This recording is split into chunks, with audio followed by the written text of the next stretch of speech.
The NBA announced this week the formation of an NBA Africa, a new entity that will conduct the league's business and help operate the Basketball Africa League. The game has taken root, spreading across the continent, igniting a passion for players and fans alike.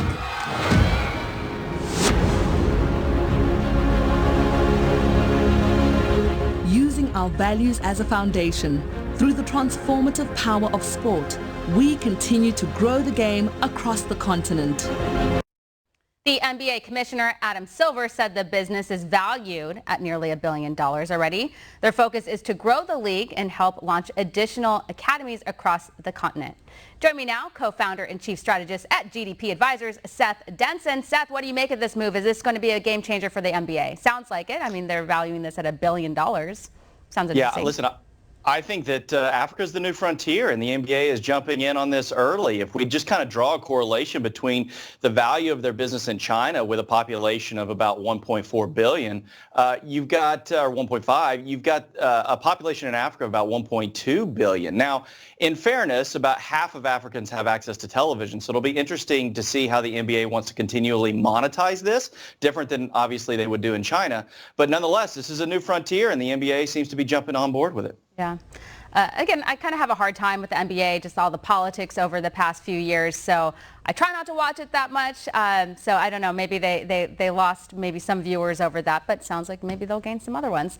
I want to shift gears here and talk about the non-fungible token. It seems like everyone's talking about it and some people are making a lot of money off of it. So I don't know if you remember the video, the Charlie Bit My Finger. Apparently that NFT token sold for $760,000. It's a lot of money.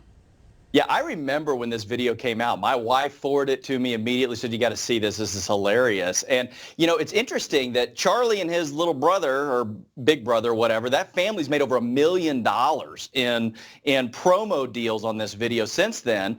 And, you know, this has had over 884 million views. But this non-fungible token thing, I don't understand it. Maybe it's like crypto, but there's been over 191,000 of these things sold now, generating over $500 million in revenue. So I don't know, Stephanie, maybe you and I should get in early. We should start NFTing maybe this segment, see if it's worth something out there.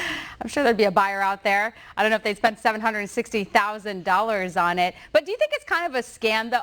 Honestly, like, who wants this stuff? And I'm not trying to be negative here, and I'm sure some people are going to be like, why are you criticizing NFTs?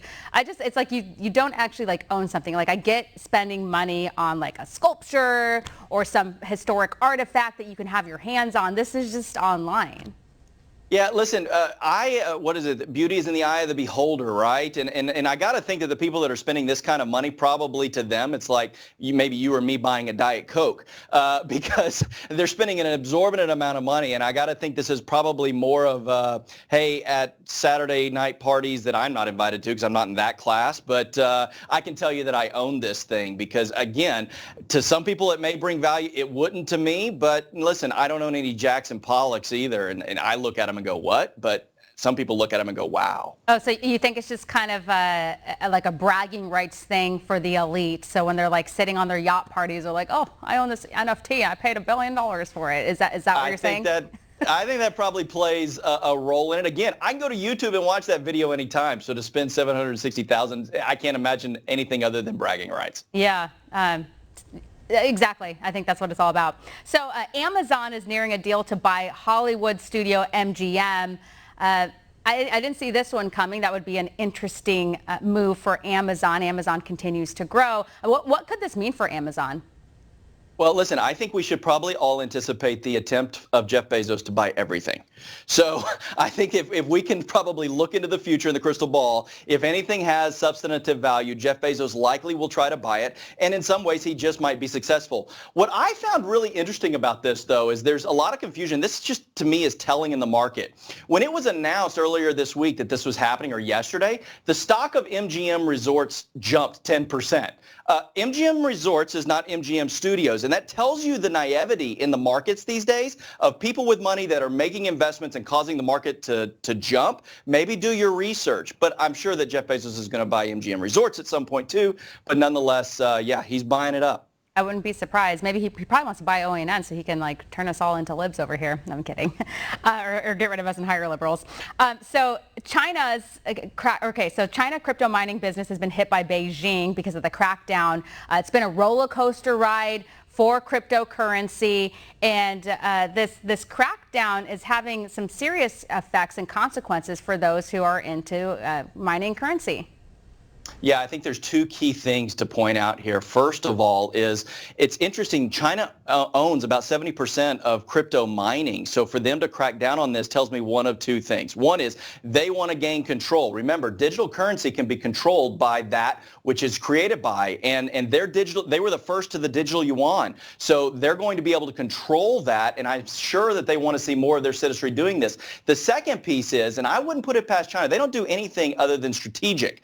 And I think that they may be looking at the opportunity for some currency exchange in the future, where trade in your Bitcoin for digital yuan. That's going to help them get their currency out into the market as a global currency, which is what they really want. Buyer beware.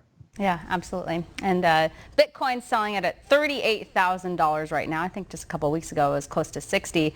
There was predictions that it was going to hit, like 170,000, 200,000. So we'll see where it goes. I mean, we've been following this since the beginning of this show. I'm not against cryptocurrency or Bitcoin. I got an angry email the other day. Somebody's like, oh, why are you trashing cryptocurrency? I'm not. I'm interested in it. I don't own any, but we just follow it on the show. I'm not that negative about it. We've talked about it, Stephanie. I'm out, and I'm okay. Tweet at me. I'm okay with that. Well, I'll have those people who are watching the show that are super into cryptocurrency send their angry emails your way. Okay? Come on, bring them on. Send them to Seth Denson. What's your Twitter handle? At Seth Denson. Yeah, send them over there. Anyways, thanks a lot, Seth. We appreciate you. Thanks, Steph. Of course.